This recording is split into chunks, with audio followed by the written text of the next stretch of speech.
Si tienes bananos muy maduros, incluso negritos, no los botes. Te voy a enseñar a preparar un snack súper rápido y fácil. Vas a triturar un banano, le agregas un huevo, un chorrito de leche, esencia de vainilla y luego le agregas harina de avena, polvo de hornear y canela al gusto.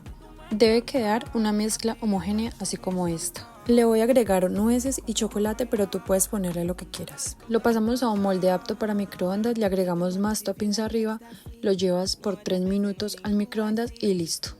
Déjame saber si te gustó y si quieres más recetas como estas.